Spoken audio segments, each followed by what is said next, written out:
Hi, welcome back to Glasp Talk. And tonight we are very excited to have Jason Rosoff with us. And Jason is the CEO of Radical Candor, where he helps leaders and their teams build better relationships for exceptional results.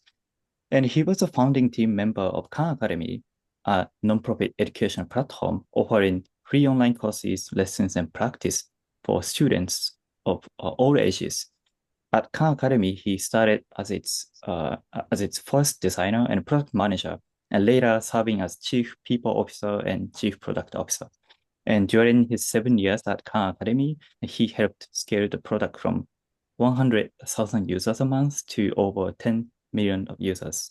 And today, we'd like to ask him about his journey and insights on leadership and team building. And please join me in welcoming Jason Rosoff. Thank you for joining Jason today. Thank you so much. I'm excited to have this conversation with you. I'm really looking forward to it. Thank you. So, first of all, I know Radical Candor is a book written by Kim Scott. Yeah, uh, and but could you explain what is the concept of Radical Candor with us and our audience? Sure. So Kim is my business partner. She and I founded Radical Candor, the company, together about 7 years ago. It was about a year after the book was published. And one of the reasons why I decided to do this with her after Khan Academy, it's hard to follow it's hard to figure out what your next act is after something like Khan Academy, which has had such a profound impact on so many people. One of the reasons why I decided to do this with her was because of how the book and the concept helped me better understand what I appreciated about the leaders who I admired and what I was doing when I was at my best as a leader and a people manager. And so Radical Candor at its core is a really simple idea. It just means caring about the people that you work with while being willing to challenge them directly to continue to do really well or to do better. That's it. And it's when we combine both of those things simultaneously that the magic really happens, right? When we combine care and challenge. And the way that I like to think about this is like, as I in the broadest sense, is that I look back at my career, the best relationships in my career were all defined by people who really did demonstrated to me that they cared about me and my success, but pushed me to be the best version of myself, right? Pushed me to be better at my work. And that doesn't always mean correcting mistakes. Sometimes it was really about encouraging me, pushing me by encouraging me to lean into things that, though they made me a little uncomfortable, actually produced exceptional results. So I think that at its core describes what Radical Candor is and why it was so helpful to me, because I just didn't have words. Before Radical Candor, I didn't have a way to describe succinctly like what it was that people did that made me appreciate their leadership and what it was that I was trying to do as a leader. I see it. And also that's really impressive that, the book is, New York Times and Wall Street Journal bestseller for multiple years and also translated into 20 languages with more than 500,000 copies and sold worldwide. And that's pretty Yep. impressive. Yeah, we just actually passed 1 million this past year. Oh, So we wow. hit a new milestone. Yeah, 1 million copies sold worldwide. Yeah, incredibly impressive. I mean, Kim is she's this has this amazing talent for reducing ideas down to their sort of essence, the core, the nugget at the middle that is most valuable. And she's a fantastic storyteller. So I think the combination of those two things is what made the book so popular. I see. And how did you meet Kim? So Mhm. I Mhm. was on my transition out of Khan Academy. Obviously, if you're chief people and chief product officer, it's not like you quit, right? There's a period of time where you're like transitioning responsibility to other people and things like that. And I made a commitment to myself to meet as many people who I thought were doing interesting things, especially in the space of leadership. That was my kind of my focus at the time. I was considering becoming a coach, actually, like full-time executive coach. And I read Radical Candor and I thought it was amazing. And I was like, oh, there's no way. Like, why would, like, who do I know that would know Kim, or like how would I even get in touch with her? So it was sort of like on my list, but kind of fell off. And then a friend of mine just mentioned that, hey, like a friend, he was raising money for a startup, and he's like, hey, one of my investors introduced me to this person, Kim Scott. It seems like she would know something about this. And I was like, that's great, but I like, what do I want? Before you make the introduction, like, let me think about what I would want to say. You know, what do I want to have a conversation with Kim about, so I can make good use of her time? And she had just written this blog post because while she was writing Radical Candor, she actually started a software company. So if you read the first edition of the book, it's like very present in the first edition of the book. It's slightly changed in the second edition because, like, you know, this time had changed, and she was able to kind of like slightly update the story. But in the first edition of the book, it's really about, there's all these references to this company that she started. This is not the company that she and I have been working on. And really what they were trying to do is build software tools to help people put Radical Candor into practice. And so they had built a handful of prototypes, all of which had failed. And it had become fairly clear that, in Kim's words, that Radical Candor is about putting the phone down and like looking each other in the eye, or like being really present and having a conversation with another human being. And if that's what it is at its core, taking your phone out is a sort of value subtracting round trip. You know what I mean? It's actually a distraction, not a help. And she wrote this blog post about shutting down that company and how painful it was and how challenging it was in that moment to realize that this was a really, really difficult thing to do, to teach people social skills, essentially, like the skills that are fundamentally relational in nature. And that blog post just resonated with me so much because at Khan Academy, I think one of the biggest learnings that I had was that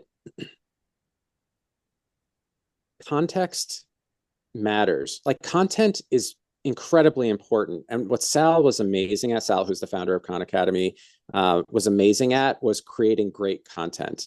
But in order to learn, context matters. So like an example of this is when we were doing user research and we were talking to teachers who are working, you know, in schools in Silicon Valley, where you wouldn't think things like food scarcity is a problem, right? You're like, richest area of the country, of the world, like, you know, one of the richest areas in the world. But these teachers were telling us stories about how kids were coming to school hungry, and that was really hard to manage, right? So you're not in a state to learn if you haven't eaten that day. And it seems so trivial, but what it made me realize was that technology can't gather, you know, it doesn't have perfect context. It can't gather all that information. And so as we were doing all these things like building recommendation engines to figure out like what concept followed which, like what other concept, and like how to help people plan their learning journeys, like one of the things that I realized was that was only a tiny fraction of the context that we needed to understand in order to really help that person learn. And Kim's blog post basically said the same thing, which is like, I didn't fully understand or appreciate the context in which this tool was going to be used and what people really needed. And as a result, I think we failed to be able to build something. And in her defense, I think, you know, this is 10 years ago, 8 or 9 years ago now. I actually think that the technology required to build what she wanted to build didn't really exist. Like, they needed to be like a real tech company that was like building, you know, AI or machine learning or whatever you want to call it way back when. You know, it might have been a different case if Radical Candor is being published today with generative AI being as cheap as it is.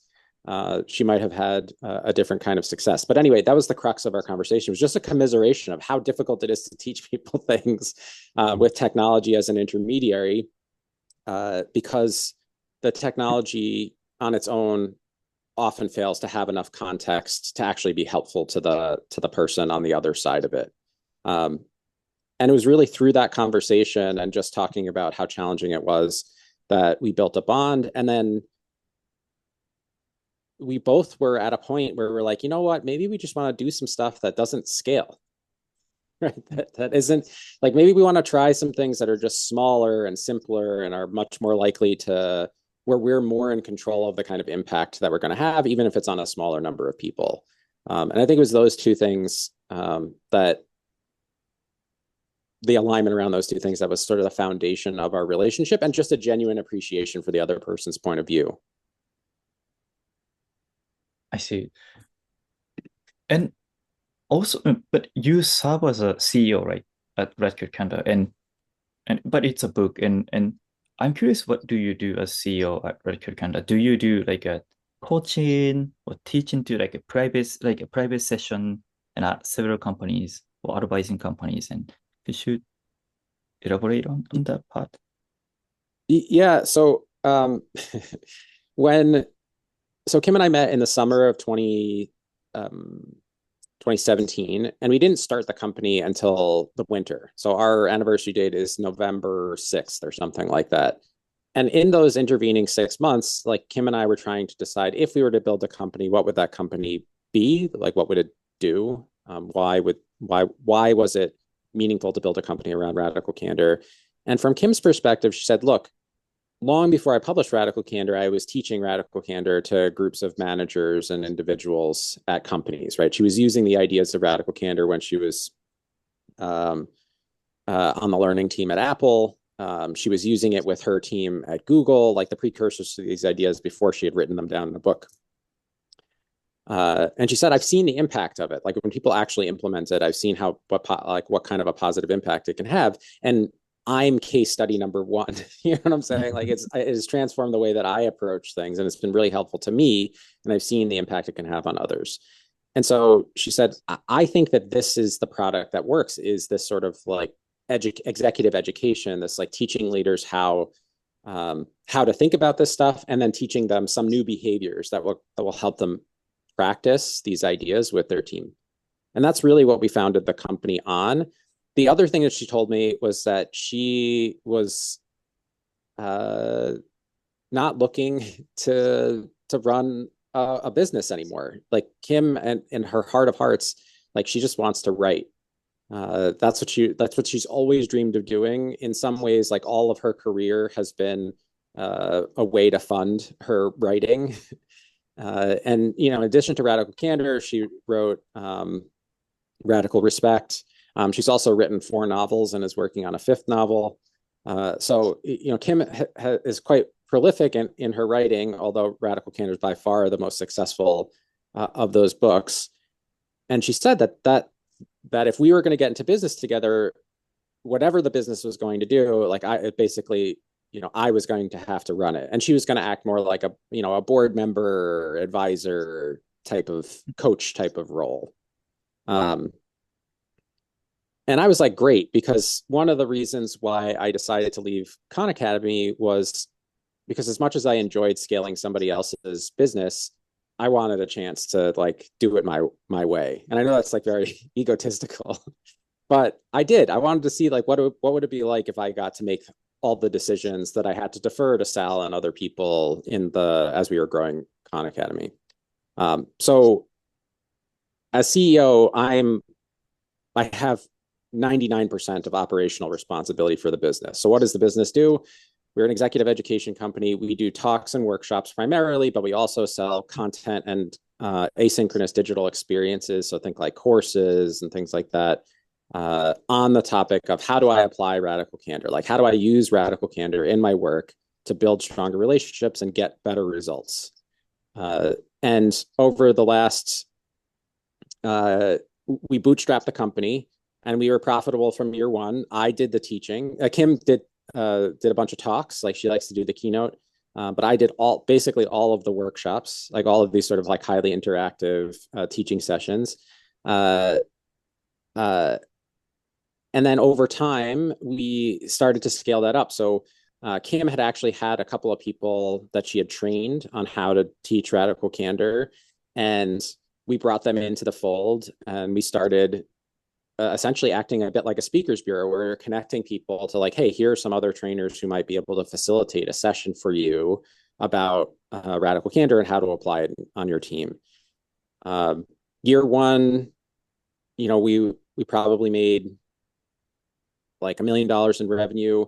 We're looking at $6 million in revenue this year. Wow. We've quadrupled the business in the course of 6 years, which for a services business, I feel very proud of.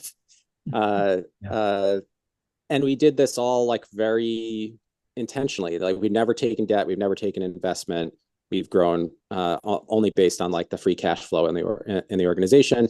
At the start, it was me like doing everything. So I was accounting and sales and operations. I quickly realized that was an untenable thing. And so I brought on initially a part-time director of operations. Kim brought in one of her friends, Amy Sandler, who to help with marketing. Amy's our lead coach today. She runs all of our coaching work, helps define all of the content and teaches our facilitators how to teach Radical Candor, basically. And then bit by bit, we built up the organization. Today, we're 9 full-time team members plus Kim, and we have 10 coaches who live all around the world who teach Radical Candor, in addition to a couple of us internally who teach it. So we grew from something quite modest, I think, to something fairly substantial, and not in a like a Silicon Valley hyperscale way, but in a very sort of methodical, thoughtful growth to achieve a particular outcome in the world kind of way. Could you tell me why you don't like that style, like Silicon Valley style, like get investment and so try to grow as much as as fast as possible. Yeah, I think two reasons. One, again, I didn't want people telling me what to do. And neither did Kim. I think as much as she appreciated the investment that she got as part of building Candor Inc., which came before Radical Candor, the Radical Candor company that exists today. I think she didn't like the pressure that put on her to achieve some objectives, even if she thought they were unreasonable, which I strongly understood, because even though Khan Academy was a not-for-profit, we had major donors like the Gates Foundation and stuff, and they were lovely to work with, but they were very opinionated about what we should do. Okay. And so even though it's not investment, Kim and I both had that experience, and we're like, we don't necessarily want that again. And we were unconvinced that hypergrowth, the ability to like grow very fast, was actually going to be particularly helpful to us. Because the whole idea was to like get closer to what worked and what didn't work, and try to like pick apart, like stay very close to. I mean, in some ways, this is Paul Graham's like do things that don't scale, right? Like teach the sessions yourself. If you want to understand the kind of impact that a concept like Radical Candor can have, don't hire somebody to don't hire 10 people to teach it. Teach it yourself, or teach it with a small group of people first, and figure out like what is it about this that actually resonates, or what is it about it that works. So I think that was the other thing on our mind. So we don't want people to tell us what to do. We didn't want to scale necessarily right away, because we weren't sure like what parts of the business we wanted to scale. But we could have taken on debt if we wanted to grow faster. So that's like another really common way, especially for services business, where you have cash flow and a customer base. Like you can take debt that'll allow you to grow faster. And Kim and I, we talk about this not infrequently, but we have decided over and over again, we've come to this decision point where we say, we could do this. Do we want to? And we've always answered no. Like we'd rather grow more slowly and grow within the bounds of like what we can afford, than to take on either investment or debt. And that might change in the future. I'm not closed off to the idea. Kim's not closed off to the idea, but it's been a good way for us to grow, and it's allowed us to build the business in the way that we want, without external pressure, the external pressure of either large sort of financial commitments or investment relationships where they have some level of control, right? Because usually they get a seat on the board or something like that has some influence over the direction of the company. I see. And I'm curious, when you teach Radical Candor, like concept and practice, to executives, and Yeah, it's same to me maybe, but people understand like the conceptually, but it's really hard to apply in the daily work, like a daily practice. And do you have how do you navigate them to apply the things they learned into their daily life? Do you have some tips or advice, or do you follow up with them? And yeah.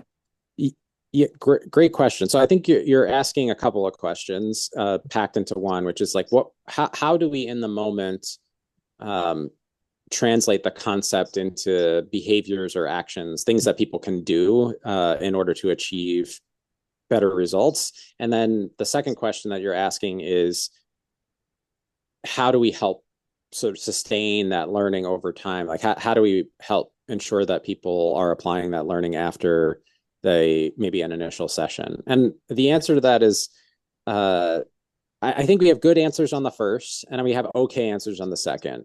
One of the things on the first thing, one of the things that Kim did really well, and the place where we've probably spent the most time iterating over the last few years, is getting very practical or sort of tactical about what radical candor looks like in the real world. So in addition to this care personally and challenge directly frame, she also has a couple of other frameworks and some that we've co-developed over time. So one of those frameworks is the order of operations, is what she calls it in the book. And this is the idea that if you want to build a team on which it is easier to give and receive feedback in order to help one another grow, there are some things you have to do in a particular order. And so the order of operations are get it, give it, and gauge it. And so the idea here is that somewhat counterintuitively, if you want to build an environment that is rich in feedback, you actually have to build, the most important habit to build is a habit of soliciting or asking for feedback on a regular basis.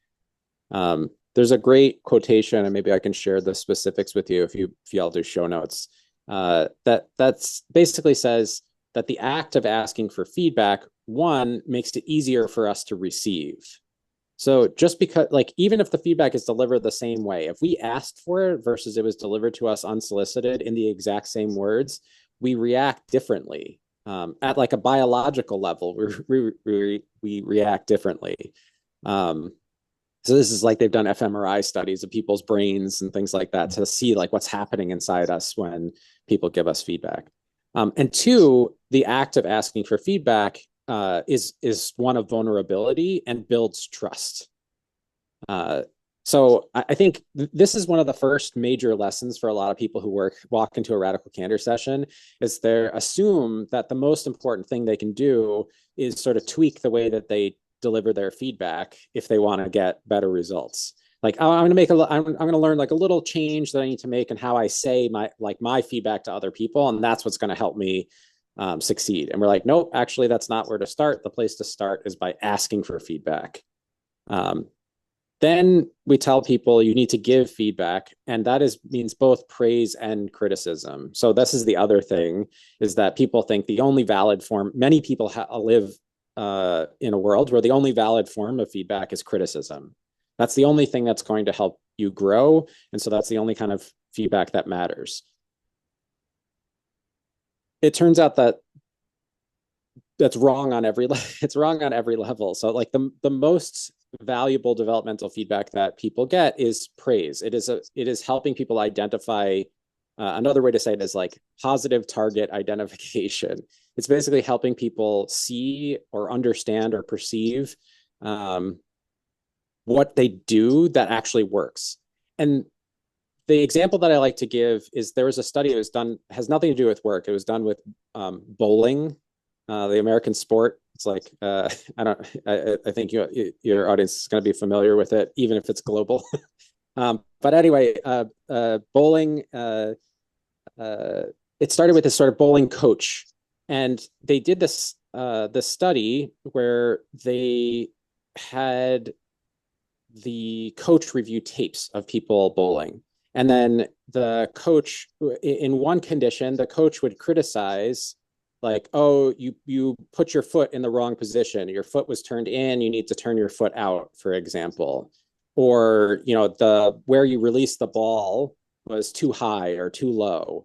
So they were giving tips, right? They were saying, here's the correction you need to make. So it wasn't just like, oh, you did it wrong. Like it was, you did that wrong and here's the correct thing to do.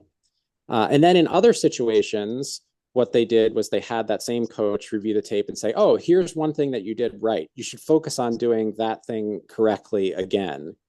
And the improvement was significantly more in the group that received praise than it was in the group that received criticism. And it wasn't just about good feelings, because that's the thing that people assume. It's like, oh, it feels good to receive praise, and so that's why it worked. What was actually happening was, if you're a novice and you're getting coached in something, if you're new to something and you're getting coached, it's very hard to know how to do something you've never done. So let's say the foot position thing. Let's say you always make that mistake. You always put your foot in the wrong position. And then someone says, put your foot in a different position. Well, it's actually kind of hard to do that because you've never done that before. But if they're like, where you're releasing the ball is perfect. Like, I really want you to stay, like, really focus on releasing the ball in that position. Well, that's something you've done before. It's easier to redo a thing that you've done before than it is to do something you've never done before. And so once you focus on a couple of those good behaviors, and those become rote, right? Those become sort of innate, you know how to do them, then it's easier to layer on top of that correction to the mistakes that you're making. Right? Because like part is working really well, that feels really strong. Now let's layer on a correction to the mistake. So anyway, that example, it seems really trivial, but it turns out that result has been shown in all kinds of feedback contexts, which is that coaching people on their strengths or the things that they do really well is a much more effective way to rapidly increase performance than focusing on the things that people do wrong. Now, obviously, we need to stop mistakes from happening, and criticism is very important, but the ratio of praise to criticism should be greater than 1. And in almost every organization that we walk into, when we ask people, hey, how much feedback do you give? And it's usually not a lot. So that's one problem. And then the second question is like, how much criticism and how much praise? And it's almost always the case that they're like, oh, about equal, or maybe a little bit more criticism. Like, we don't really praise each other here. That's a really common thing that we hear. And while there's no like perfect ratio of praise to criticism, like the research on that is that it's multiple. So it's like 3 times, 5 times, 7 times the amount of positive reinforcement to criticism is actually ideal. So get it, give it both praise and criticism. And while we're not encouraging people, we're not saying it has to be 2 to 1. We're saying be conscious of the fact that you want to focus on the good stuff and make sure that you're talking about what's working, because that's actually going to help you and your team get better results faster. And then gauge it is the last step. And gauge it is really about measuring how your feedback is landing. So one of the things that this is one of the other misapprehensions that people have, which is, if I give feedback and I do it well, in air quotes, my job is done. Like, I've done the thing. And turns out that also is not true. Like, we need to be concerned about the impact or effect that our feedback is having on the people that we're giving it to. Whether it's praise or criticism, we need to pay attention to how the other person is responding and be willing to adjust our approach. And there's lots of good reasons for this. First of all, we often give feedback the way we like to receive it. So, I like pretty direct feedback. It's helpful to me when people just say like, hey, here's how I think about that thing. This is what was good about it. This is what could be better about it. That people getting straight to the point is really helpful to me. But there are people on my team who do not feel the same way, who would rather a more curious approach, like where I ask questions instead of sharing my perspective first. And we need to be willing to make those kinds of adjustments, because our goal as colleagues or as leaders is to make sure that we are actually communicating with the other person. Like, it's not enough to say the thing. We want to make sure the other person is understanding what it is that we're trying to say to them, which means there's no one size fits all approach to radical candor. In the book, Kim says, radical candor is measured not at the speaker's mouth, but at the listener's ear. And I think that's a really simple way of thinking about it. It's like we don't get to claim we've been radically candid. We can only know after we've solicited some feedback from the other person about how our communication actually landed with them. I see. Yeah, that reminded me of quotes or saying that, people wanted to be valued, appreciated, trusted, understood, and so on. Yeah. Yeah. Yeah. Yeah. Totally resonated. And thanks. And okay, then let's move on to your past career and Khan Academy, if that's Sure. okay. And I'm really curious. You joined Khan Academy in 2010, and Khan Academy started 2006, right? And you were the founding member. And I'm curious, how did you start working at Khan Academy? Did you know Sal Khan before, or yeah? Not really. Curious. So from 2006 to 2010, Khan Academy was basically a YouTube channel. There was a little bit of software development there that was like used with a very small number of people. But in 2009, Sal was trying to take some of the software stuff that he was doing and bring it to more people. And so he started an open source project where people could contribute. And that's actually how I got introduced to Khan Academy, was as a contributor to the open source project. In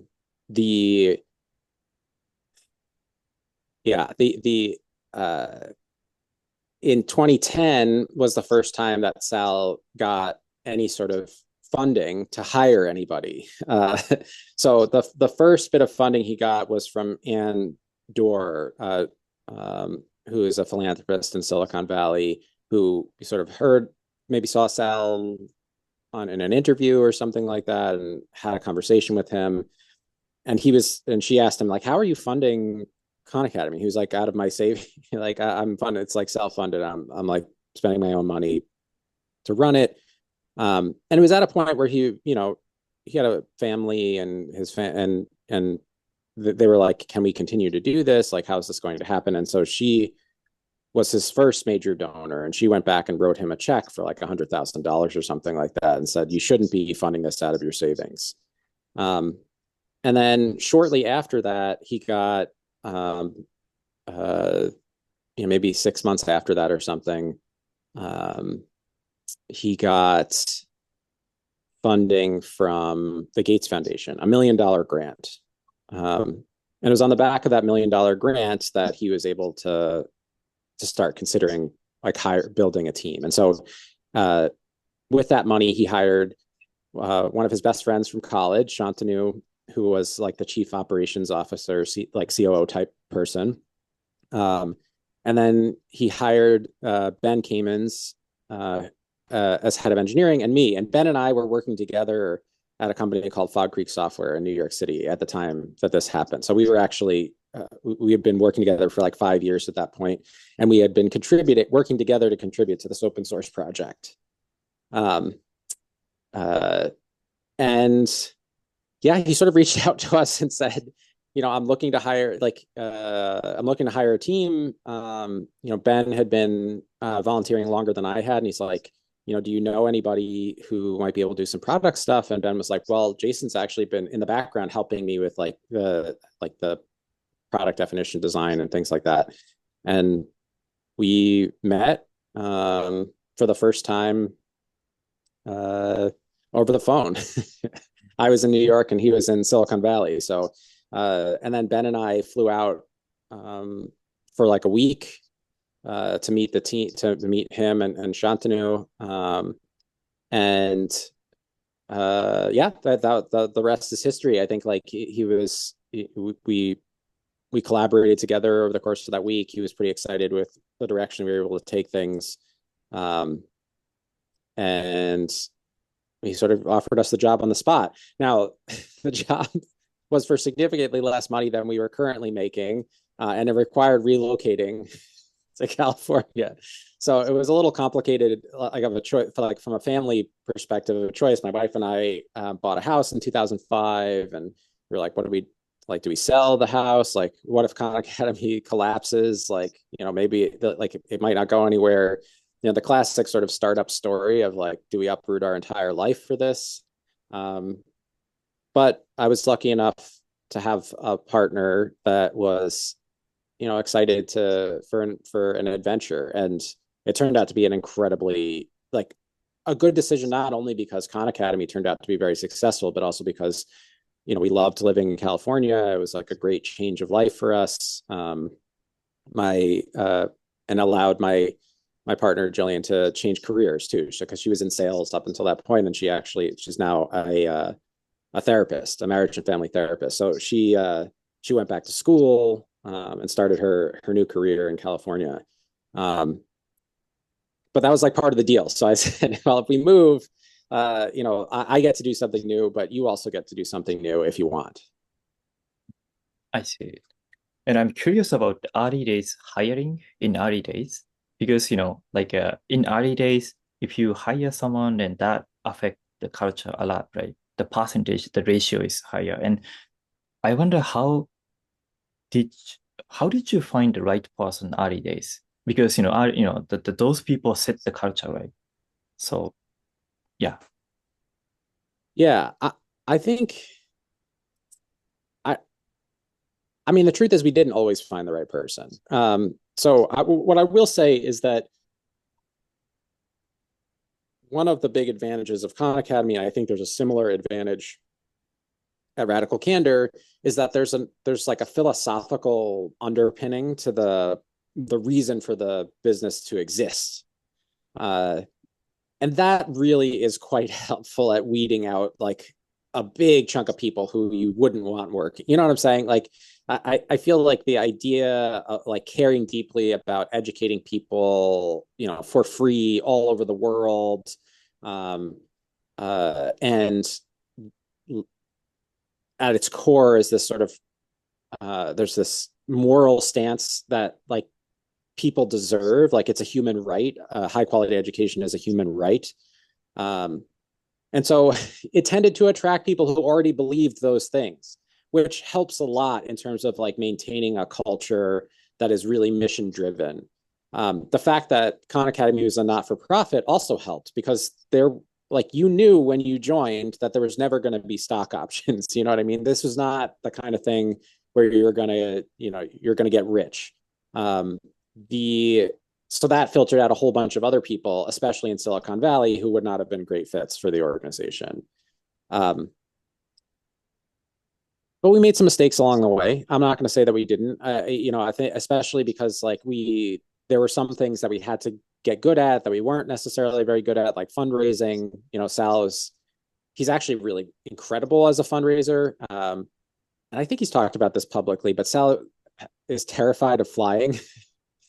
And so it was literally painful for him to like go fly to do this fundraising. So we tried a few times to find the right person to do fundraising for the organization, and that was really hard. Like, one, we didn't have a great perspective on how to do it. So, Ben and I kind of had it on the product and engineering side of things. We had a philosophical approach really rooted in what we had learned from Joel Spolsky and the team at Fog Creek, for like how to hire and what we were looking for, and how to approach software development, things like that.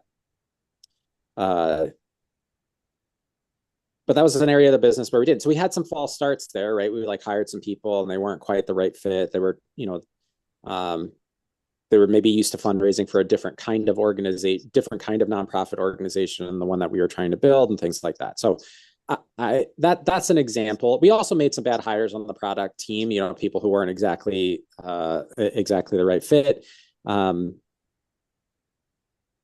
the benefit, I think, in some ways, is that it was apparent pretty quickly that they weren't the right fit. And I think that has a lot to do with the ethos of the organization being really clear to all the members of the team.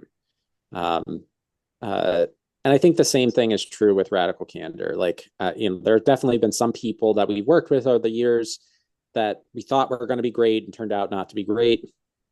Both from a fit perspective, like cultural fit or contribution perspective, or just from like a working style perspective and things like that. Radical Candor is a completely distributed organization. We have no offices anywhere in the world. And that takes a special kind of person to do that. I think you need a different kind of mentality to be effective in an organization like that. So anyway, I guess the long and the short of it is I don't think the goal is not to avoid mistakes. Like, I'm sure the goal, yes, try to avoid mistakes wherever you can. I think the goal is like responding to mistakes with action as opposed to sort of inaction or paralysis. And I would say I have gotten a lot better at that over the course of my career. I have felt really empowered to do things, to like take action at Radical Candor. Khan Academy struggled a little bit more, especially in the early days of like reacting quickly to like problems in hiring, but it got much better at it as time went by. And I feel like that's really where the magic happens, is like, I think you have to be willing when you're growing quickly to take a chance on people, and you have to be equally willing to pull the plug if that experiment didn't work out. One of the things that we've been trying at Radical Candor is more of like long-term consulting to hire. So like we might hire somebody full-time as a consultant for 3 months or something like that. And it's not just a trial period to see if they'll fit in the organization. For us, it's also for them, right? Like they get the opportunity to like experience this, and we pay when we do this. We do try to pay people really well, so it's not cheap, but it's less expensive and easier to break up at the end of it if it's not working out. Than if you hire somebody out right from the beginning. And I think there's more and more organizations are trying that. And a quick question, by the way. So when you interview people and you have a gut feeling and right, so you see their skills, performance, and then communication skills and so on, but also you have gut feeling about that person sometimes. So do you advise, trusting in that gut feeling, or I'm curious about your opinion on gut feeling.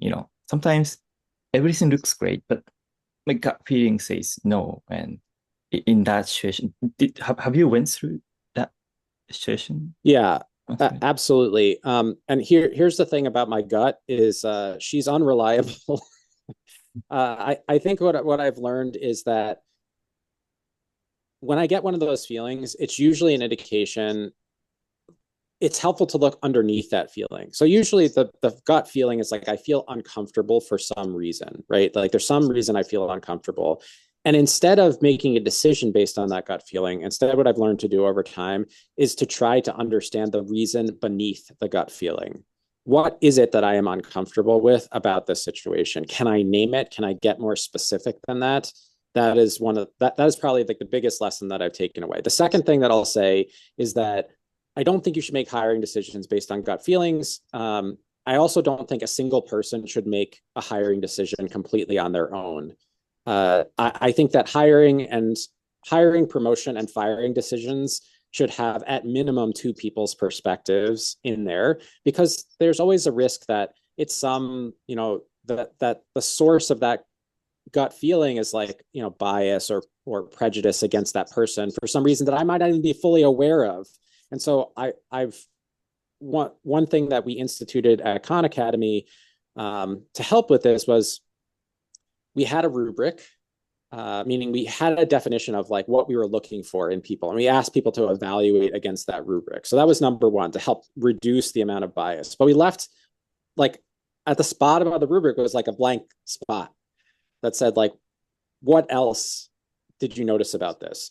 And the approach that we took was the results of the interviews that came before you were not available to you until you had completed your own interview. So you couldn't look at what other people had said about a candidate until after you completed your interview with that person.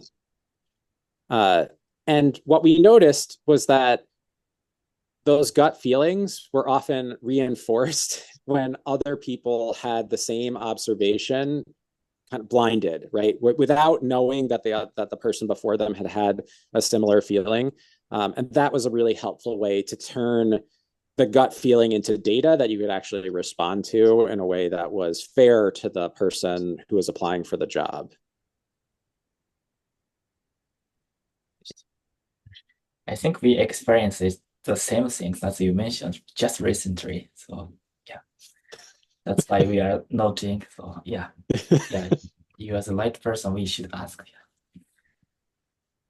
Yeah. But by the way, so you're working as a CPO at Academy, but so turned like chief product people officer, then chief product officer. How was that like transitions? And why it Well, there was happened? no transition. I transition. did it wrong, and I did both jobs at the same time, which I strongly discourage. Mhm. Yeah, I couldn't be, if I learned one thing, it's that I am not the kind of person that can do two big jobs simultaneously without like it harming me, like my health. Like I was effective, but I was sacrificing my sanity in order to do both of those jobs. Here's how it happened, though, because like this, the how it happened, I think is sort of interesting, which was as we were growing, the team that grew the fastest was the sort of product design engineering organization. That was the team that was growing the fastest inside the company. We had all these great hiring processes in place, these rubrics. We also had like leveling. So we'd like basically another set of rubrics for how to consider someone for a promotion. We built up all of this, these sort of like mechanisms for hiring and managing people that were working pretty well to both attract and retain the kind of talent that we were hoping to have, not just in product engineering and design, but across the organization. And I said the reason why this is working is because we've treated this as a design problem. We basically said, hey, like an organization is designed to serve the people that it hires, and to ensure the people that it hires can serve the organization's mission and successfully execute the tasks and duties that will correspond to the role the person's hired into. That is a design problem. And so I was like, I feel like we've shown a successful pattern here. I want to bring some of that to the rest of the organization. I want to treat people operations as a design challenge. And to Sal's credit, he was like, okay, go for it. And I was like, oh, I felt like, I don't know if this expression is a global one, but I felt like the dog that caught the car. Sometimes dogs chase cars, but like they don't catch them, and that's good, because if like a dog were to catch the car, like now it would be terrifying, right? Because it'd be dragged along by the car. But I was the dog that caught the car. And it was really, really, really, really challenging to do both those things, but also incredibly rewarding. Like I got to build a great people operations team. Super proud of the work that we did together. We got to build like a more robust recruiting function and things like that inside the organization. That was really good for the organization's ability to grow and to like evaluate and retain talent. Thank you. So, not sure if this is the right question, because like Khan Academy is NPO, but so what kind of metrics or like KPIs, if you have, so were you following at Khan Academy? Yeah, if you can tell at the point. Yeah. In which role? CPO, maybe. The product or product? product? I mean, yes, product. Yeah. So we had a handful of metrics, like the standard ones that every software company has, like user growth, engagement, retention. But we also had learning goals. So we had some metrics that corresponded specifically to how much people were learning, and we had ways to evaluate how much learning growth was happening on the platform. And those were quite important. Now, it turns out there's a virtuous cycle between engagement and learning growth to a point. One of the things that was cool about working at Khan Academy is like, we were a part of want to say, a generation of apps like Duolingo and things like that, where we were very friendly with each other. Like the explosion of the like Coursera type organizations. And so all these product teams were like talking to each other about how you measure these things and like what does it actually look like to be successful. And we always landed on the side of we'd rather be more conservative around engagement, like not try to push engagement so hard, and stick a little bit closer to like learning first, like learning as a leading metric, or at least equal to engagement. And at some point, I remember, and I might be misremembering this story, so I apologize to my friends at Duolingo, but at some point they like went the other direction and they focused like far more on engagement, and they're like, the learning will follow. Like they were seeing the same pattern that we did, which is like as engagement goes up, learning goes up. But they made a decision where it's like they made the app easier, which increased engagement dramatically. And they actually saw like a negative response, which is like total learning went down. Like it stopped increasing as engagement went up. And that to me was like, I remember I was like, I remember talking to like my product team, and being like, someone's going to do it. Someone's going to do the engagement thing. And like, I don't necessarily want it to be us. I don't feel strongly enough that it's worth the experiment to like juice engagement at the cost of learning. I said, someone's going to do it and we'll learn something from it. And if I'm remembering, again, this is 10 years ago, if I'm remembering the story correctly, like Duolingo tried it and they had wound up having to revert the change that they made to actually keep the learning and engagement tied more closely together, even though that was going to slow down their platform growth potentially. So yeah, those are the KPIs. So we also had some internal KPIs around like employee satisfaction, like how well people understood their roles and careers and things like that on the product team, because we knew that our biggest risk was losing talent to the next big startup, right? Like that was gonna, and that did happen a bunch of times. So we had the product related metrics, and then we had employee retention satisfaction metrics that we paid very close attention to, because retaining talent was a big challenge. And also you have seen the growth from 100,000 users a month to tens of millions, right, of users at the end. And yep. Have you found like any deflection point or turning point that like grew really, something went viral, or yeah, any turning point? That's sort of interesting. There were like a couple of occasions where I think that was true, but the interesting thing about Khan Academy is like interest in Khan Academy from the things that typically go viral, which is like a story about Khan Academy or something. Those didn't typically get to our users, right? Because our users were like primarily school-age kids who didn't care about news stories about Khan Academy, or that Sal wrote a book or any of that stuff. So those things, those like viral moments, they attracted donors. That was really helpful, right? So they helped fuel like the money into the company, but they didn't help fuel usage. Like the thing that helped fuel usage was building great content and making it more accessible on the internet. One of the big learnings for me about Khan Academy was like, we had to learn to treat Google as an interface to Khan Academy. Because most of the people who came to Khan Academy for the first time, the way they got there was by typing a homework question into Google. And so we had to learn how to make sure that our interface spoke, equally well to students and to robots.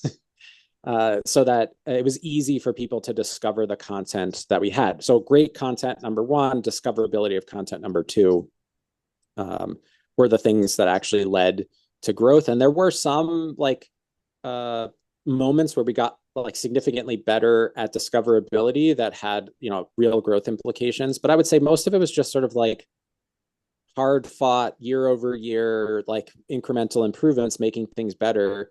And then the law of big numbers being on your side, which is like, 1% growth on 20 million users is still a huge number of new users, right? Like, so if you're growing 10% year over year, which is small for a lot of platforms, it's still huge for education, right? Because there's 2 million more students a year getting access to high quality free educational content. I see. And sorry, this may be like a stupid question, but out of my curiosity, like Khan Academy, what do you think Khan Academy was was going to successful, be successful if they are for profit? I don't think that's a stupid question at all. Like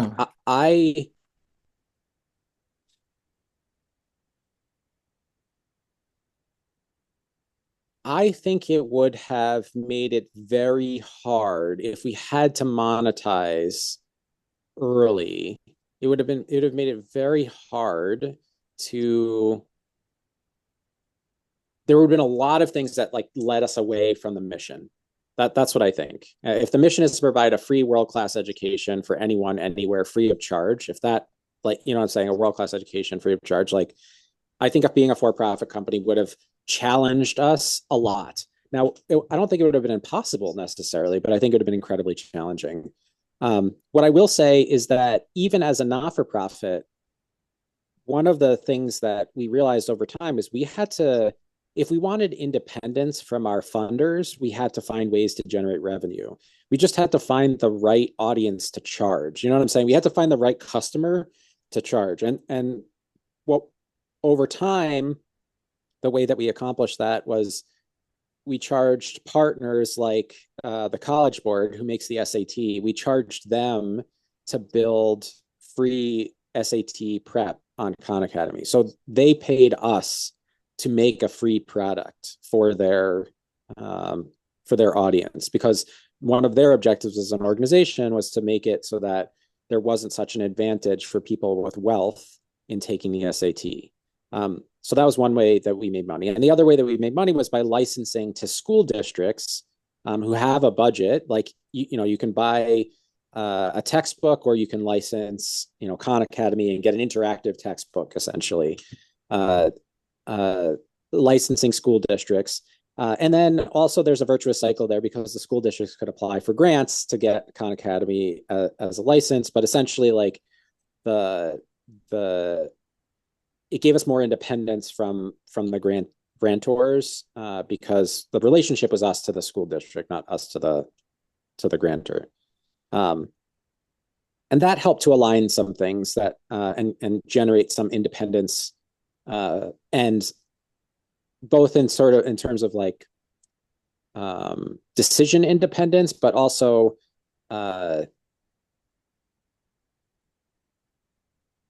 it's a lot of work to like raise money every year. You know what I'm saying? Raise large sums of money every year. It's a lot better if you have like recurring contracts with school districts. That's a much more straightforward way of being able to to meet your budget every year. Less likely to go wrong in some ways with that. Yeah, totally. Yeah, I understand. Yeah. And also you touched on the AI and education in the beginning, right? And nowadays, people are using ChatGPT, Anthropic Claude, Gemini for many things, and then some teachers, professors say, students are using like AI or LLM, large language models to cheat in testing, in test or homework, etc. And how do you think education or learning change with AI? From your experience, what you have seen from Khan Academy and from your the current job and so on. Yeah, so I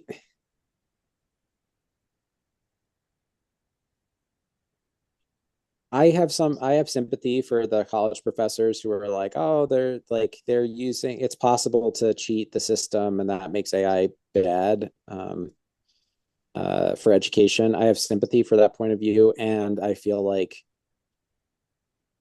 our systems shouldn't be so easy to cheat. Like if we really want to evaluate a student's learning, like there's a good question in my mind whether writing a paper on your own and turning it in asynchronously for a grade is really a grade evaluation of a student's ability. Like maybe that should be a live, maybe more classes should wind up with something like a thesis defense as opposed to, a graded paper where there's like an interaction between the teacher and the student. The problem is our system of education doesn't scale that way, right? Like it's very hard to give that like one-on-one interaction time and maintain the economics of the system of education. But AI could help with that. So interestingly, like a way to use AI would be to conduct those defenses, right? So like the teacher doesn't necessarily have to be there, but the AI with a recording could have that back and forth with the student.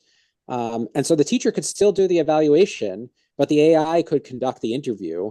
So all of a sudden you're like, well, if you think about that, like that opens up an entirely new avenue of like how to better evaluate a student. Now take that example notched up one. That student speaks English as a second language.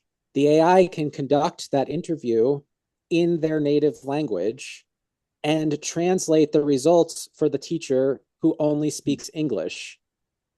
Now, not only do you have more equitable access to one-on-one time for an evaluation, a more interactive, a richer evaluation, but you also allow students to perform in the language with which they are most comfortable, which is far better of an evaluation of students who, for example, speak English as a second language. So I feel like the possibilities that AI opens up are huge, like they're tremendous in the world of education. But education is going to have to refactor itself substantially in order to take advantage of them. I don't think we are very much right now. And I know Sal and the team at Khan Academy are actually working on this, but like for the most part, the way that people are looking at this is like, how do we bolt AI onto the old way of doing things? And I think that is likely to produce incremental gains, but not sort of like step function, step change gains in education. What we need to do is like reimagine the world of education with one in which AI can do things that have been previously impossible to accomplish at scale at low cost. So Khanmigo is the Khan Academy AI partner. And essentially what they've done is they have made an AI that does not give you answers, which seems silly, but like the one way to make AI educationally more valuable is to have it ask you questions instead of giving you answers. Right? Like very simple switch. Like I feel like that's at the core of what they've done. Now they've done a bunch of other impressive things on top of that, but at the core of what they've done is they've said like the goal of the AI is to ask questions that lead the person to understanding the query they started with, as opposed to giving the person the answer, which is by default what AI does. In part because I think that a lot of people, the closest thing to a natural language AI that we had before this was search. And so I think a lot of people are sort of pre-programmed to treat large language model chatbot type AI as search when it can do so much more. Really, really interesting and insightful answer. Yeah, thank you. Thank you so much.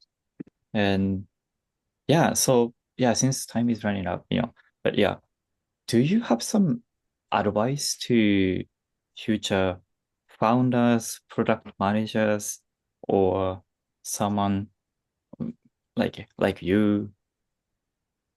Any perspective? Yeah. Two pieces of advice. One is do not try to build a company alone. I think, and it's not just about having co-founders. I just want to be clear that what I think you need is because a co-founder may not actually, what you need from a co-founder might not actually fundamentally be support. Like what you need from a co-founder might be some contribution to the work that you're doing. But if you don't have any support outside of that, you are going to struggle mightily because it is a lonely, difficult job founding a company. You need a network of support. I think the advice that people give is like make sure you're like get along super well with your co-founder and that they're your support. I don't think that that's feasible in every single case, and I don't think it's reasonable necessarily to expect that. The only reason that advice is sound is if you assume that the person doesn't have a support network beyond that.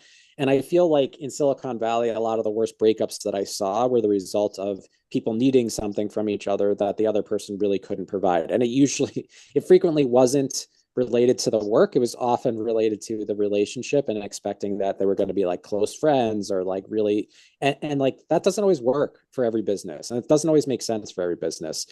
But what you definitely need is not a co-founder, but a support network. So that's like tip number one. I'm very lucky. Kim, who is a co-founder, but also an incredible support, even though she's not operating in the company in a significant way, is an incredible support. I have my partner, Jillian, who's an incredible support. I have good family support. And that has made this doable, like for 7 years, kind of grinding out, building a company. So that's tip number one, is know who your helpers are, like know who your support network is going to be. It doesn't have to be your co-founder. Tip number two is like have an experimenter's mindset. Have like I think one of the things that I've learned over the course of my career is that the people who burn out are the people who are so certain about things. And then when that thing that they're certain about turns out to be wrong, they're flummoxed. You know what I'm saying? They sort of like get derailed and dejected. They get sad. You know what I'm saying? They're sort of sad. I guess another way to say it is like have a growth mindset, maybe, which I think is trite at this point. People are like, growth mindset, so important. In practical terms, what that means is like treat what you're doing as a founder as a grand experiment and explicitly make it the case that learning how you're wrong is just as important, if not more important, than learning where you were right about something. Celebrate the moments where you've like learned something and be ready to pivot. So like one of the things that I think people misperceive about science is they're like, oh, experiments are designed to show that something is true.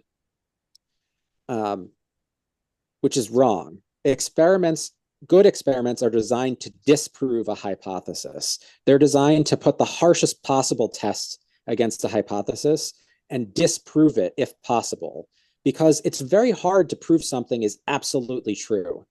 It's much better to prove that it's very likely to be true. And the best way to do that is to test it as harshly as you can.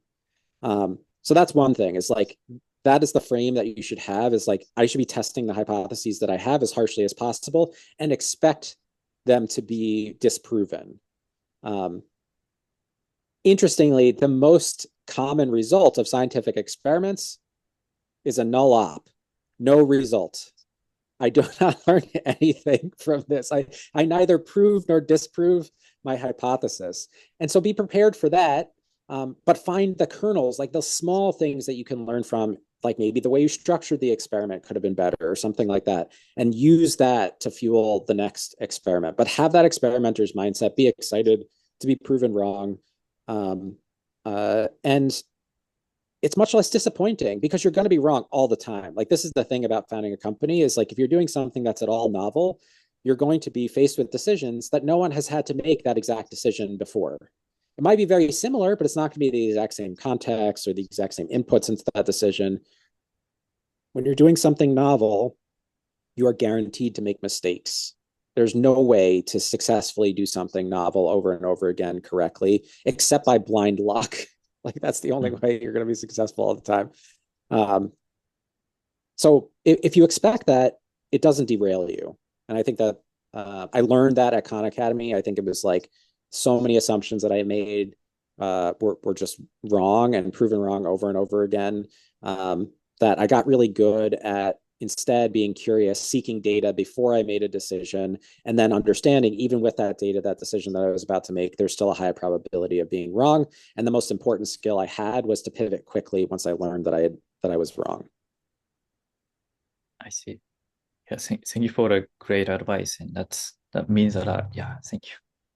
And this is the last question. And since Glasp is a platform that people share what they are reading, learning as the digital legacy, and I'd like to ask you what kind of legacy or impact do you want to leave behind or for the future or future generations? Yeah. I mean, the thing that's on my mind is let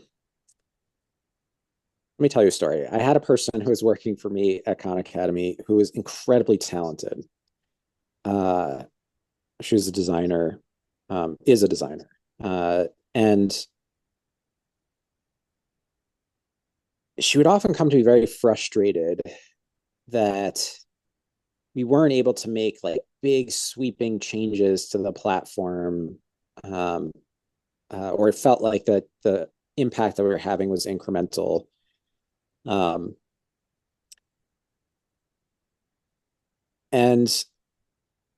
I said, like, I really do appreciate the frustration. Like, I understand where you're coming from. And like education, the world of education is like this big rock. It's ossified. You know what I'm saying? It's like creaky and old and it's very hard to move. So I was like, I tend to think of it as like this huge boulder that we're trying to change. And I was like, and it's granite, you know what I'm saying? It's like very, very hard stone. And I said, like, the frustration that you're feeling, I understand, but you're like, you know, you're not even a chisel. You're like a point, like a needle. And what you're trying to do is like run as hard as you can against that rock over and over again. And what's going to happen is the rock is going to dull you. You know what I'm saying? Like, you're not going to win that fight. Like, you're just going to wind up being a dull needle. And I said, like, the way that I tend to think about the impact that I want to have on this problem, and this is how I think about most problems that I think are worth solving, I think wind up being similar to this. Is I said, instead, I want you to be water dripping on the top of that stone. I want you to be implacable. I want you to be tireless. I want you to be constant. Because the only thing that's changing the shape of that rock is water. That's it. That's the only thing that has a chance of changing the shape of that rock. Nothing else. You know what I'm saying? Like, you could try to get a jackhammer against that thing, but as one person, that jackhammer is not significant enough. The other thing that could potentially change the shape of that rock is huge collective action, right? Millions of people with jackhammers chipping away at that rock. But the risk of that is that the rock shatters. Right. And you destroy value. You don't just create a new thing. You've like destroyed the core, like the thing at the center of it. So I said, as a person, as an individual, I think the better strategy is like, be the water, right? Drip, drip, drip, drip on that stone and change it over time. Have patience, because what you're doing is making a difference. It might not seem like a huge difference, but every single, you know what I'm saying? If you look at a rock that has water running over it, where the water runs over it, life grows, right? Like, plants grow from the water running over it. And it's like, it's hard to appreciate that when you're the water, because it's sort of the stuff is growing behind you. But it's happening. Like, you're making a difference. And she found that really helpful. And I think, and I hope that maybe some folks in your audience find that helpful also, because I think that is the legacy that I want to have. I want people who come after me to say that, you know, Jason helped to gently carve a path for me, or helped to patiently change the landscape of the company that we work for, or the problem that we're working on, in a way that made it better for everyone along the path that he worked. That's what I really hope. Like, a little better